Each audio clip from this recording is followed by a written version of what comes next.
welcome back to the Barbecue Network and Shalom. I am back.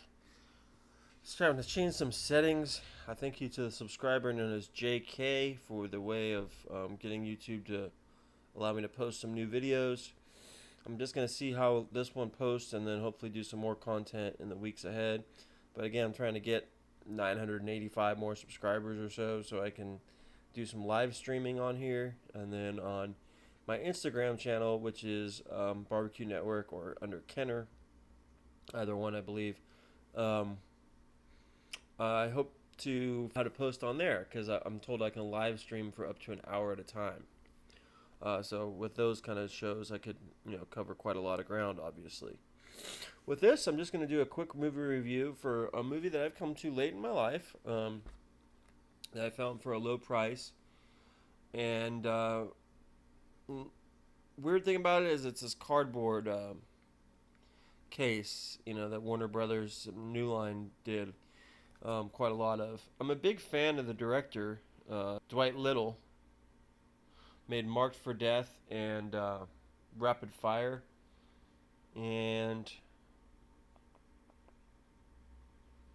I want to say that I think it's someone else. What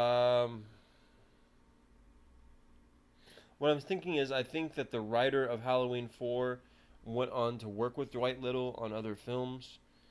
Um, but Dwight Little may have directed 4. Did he direct part 4? I'll check later. He may have directed Halloween 4. And then made Marked for Death, and then made Rapid Fire, and then made Murder at 1600. But if he didn't, I'm sorry for being incorrect. The director of Part 5 Halloween 5, is that Swiss dude that I think did a magnificent job on the movie. I don't really understand people's criticisms of, what am I talking about?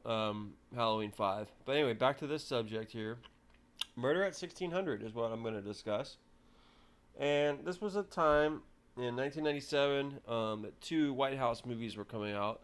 There's a lot of White House scandals going on with Bill Clinton in that time. So someone had written a book called Absolute Power, which was a big hit book that got converted into a movie, also starring Daniel Benzali, and that one had Clint Eastwood in it. And this one also stars Daniel Benzali, who was on a TV show called Murder One.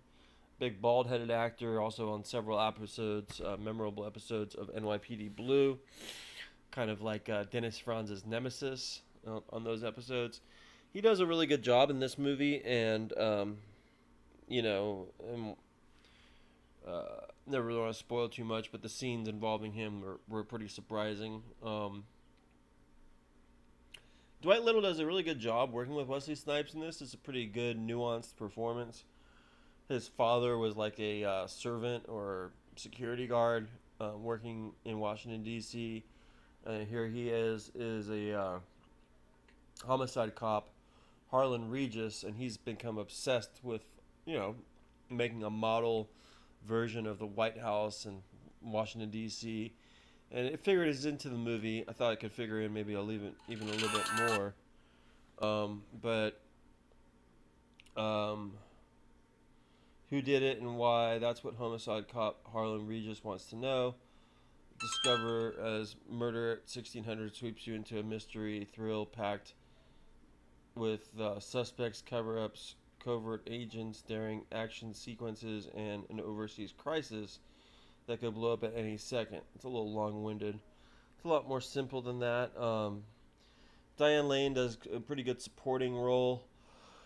As Secret Service agent, she owes different people her job and her success and experience, so she's kind of compromised at some part of the film.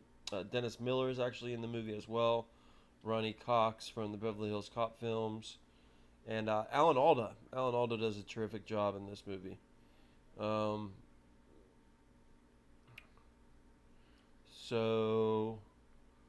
Yeah, I mean, in terms of what's more of an entertaining movie, this or Absolute Power, I'd say this one hands down. I still need to rewatch Absolute Power. I remember really disliking it in theaters in 1997, but that's 22 years ago.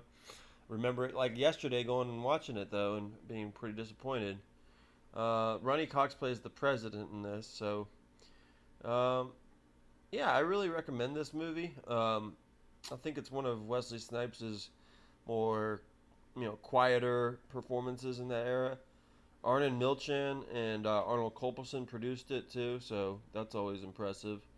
Um, yeah, it's not great or anything, but it's definitely holds your interest. I usually put it on in the background and different things at times. And was it a profitable movie? Yes, but its budget was pretty high. When you got Kopelson and Milchin and all these people involved, and Snipes at his peak, it was not a cheap movie to make. But I think it holds up pretty well through the years, and I would recommend everyone check out Murder at 1600 and let me know what you think. All right, thanks.